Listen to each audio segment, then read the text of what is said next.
وہ رجحان جسے پہلے صرف جہاد کا نام دیا جاتا تھا اور اب شدت پسندی، طالبانائزیشن اور عسکریت پسندی کے نام بھی دیے جاتے ہیں، کم و بیش 30 سال پر پھیلا ہوا ہے۔ اس رجحان نے انگریزی کو تو یقیناً کئی نمایاں ناول اور کہانیاں دی ہیں جن کے لکھنے والے افغانی اور پاکستانی زبانیں بولنے والے بھی ہیں، اور وہ بھی جن کی اولین زبان انگریزی ہے، لیکن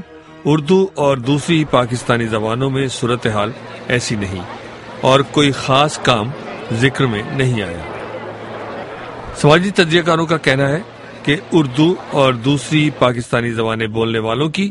تکلیف اس وقت شروع ہوئی جب حکومتی پالیسیوں کے نتیجے میں سرحدوں سے باہر کی بات گھر میں در آئی۔ شدت پسندی کے اس دوسرے دور کا اظہار اردو میں کیسے ہوا، یہ سوال لے کر ہم شاعروں، ادیبوں اور دانشوروں کے پاس گئے۔ فہمیدہ ریاض اردو کی نہ صرف ممتاز شاعرہ ہیں بلکہ اب فکشن میں بھی ان کا نام اور کام اپنی جگہ بنا چکا ہے۔ دیکھیے، اس میں دونوں طرح کے رجحانات پائے جاتے ہیں، اور میری نظر سے وہ بھی نظمی اور شارٹ سٹوریز گزری ہیں جو کسی نہ کسی طریقے سے جسٹیفائی کرتی ہیں جو کچھ ہو رہا ہے، اور ساتھ ساتھ وہ چیزیں بھی گزری ہیں، شاید میرے خود بھی لکھی ہوں، جس میں یہ جو ہمیں ایک دیوانگی کی سمت نظر آ رہی ہے اس وقت موجودہ معاشرے میں، تو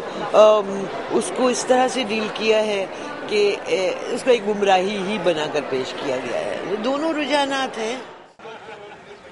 امجد اسلام امجد اردو کے ان شاعروں اور ڈرامہ نگاروں میں سے ایک ہیں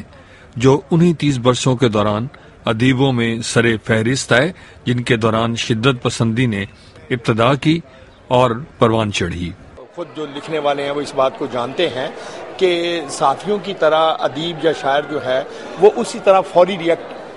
نہیں کر پاتے کہ ایک دن خبر ہوئی ہے تو اگلے دن اس پر، تو بعض اوقات وہ سیمولیٹ ہونے میں، فارم اپنی لینے میں جگہ پکڑتی ہے، لیکن ایک اوورآل جو ہے آپ کہہ سکتے ہیں کہ جو روشن خیال لوگ ہیں ان کی طرف سے یہ ریزسٹنس کہ یہ جو دہشت گردی ہے اور انتہا پسندی ہے یہ کس طرح اس معاشرے کو مسلسل نیچے کی طرف لے جا رہی ہے، تو اس پر ایک پازیٹو مجھے تو لگتا ہے، اگرچہ وہ بکھرا ہے، لیکن یہ ہے کہ آپ کسی معقول آدمی سے بات کریں تو مجھے نہیں لگتا کہ وہ آپ کو اس دہشت گردی یا اس کی کسی بھی ریفرنس سے سپورٹ کرتا نظر آئے گا۔ چند لوگ ہوتے ہیں وہ ہر گروہ میں ہوتے ہیں۔ عائشہ صدیقہ پاکستان ہی میں نہیں دنیا بھر میں جانی پہچانی جانے والی پاکستانی دانشور ہیں۔ انہوں نے معاملے کا جائزہ بالکل ہٹ کر لیا اور ایک نئے پہلو کو اجاگر کیا۔ میرے خیال میں تو جو شدت پسندی ہے اس کا اظہار جو ہے وہ ہوا ہی نہیں اردو ادب میں۔ اردو ادب جو ہے وہ گرفت ہی نہیں کر سکا جو چیزیں معاشرے میں ہو رہی ہیں، چاہے وہ شدت پسندی ہے،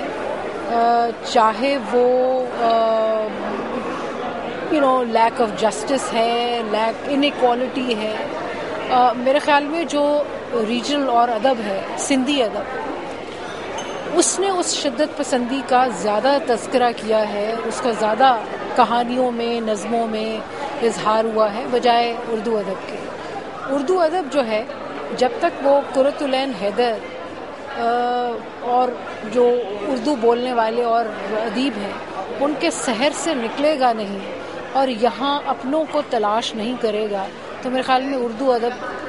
جو ہے وہ کسی قسم کی شدت پسندی یا کوئی بھی جو نیا زاویہ ہے معاشرے کا اس کو پکڑ نہیں سکتا۔ علی اکبر ناطق اردو کے ابھرتے ہوئے افسانہ نگار اور شاعر ہیں اور ان کی رائے سینئر لکھنے والوں سے قدرے مختلف ہے۔ ہمیں دیکھ کے یہ حیرت ہوتی ہے کہ اس قدر لٹریچر جو تھا مذہبی قسم کا اور ایسا جنونی مذہبی لٹریچر وہ عام کیا جا رہا ہے جو ہمارے ملک میں ایک دہشت گردی کا سبب بنتا جا رہا ہے۔ اس کے لیے زمین ہموار ہو رہی ہے، تو میڈیا ایک ان کا ایک اور ہتھیار ہے، وہ ان کے ساتھ تعاون کرتا ہے، تو اس کے لیے نوجوانوں میں دو طبقے پیدا ہوئے ہیں۔ ایک تو وہ جو مکمل طور پہ شوبز اور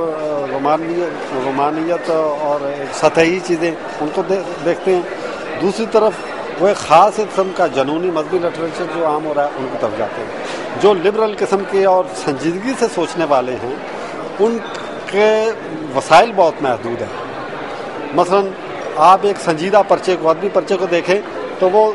200-250 کی تعداد میں نکلتا ہے. اس میں بھی اس کو نقصان ہوتا ہے کہ وہ لیتا کوئی نہیں ہے اور اس کو مفت میں بانٹنا پڑتا ہے. اس کی قیمت اتنی کم ہوتی ہے کہ وہ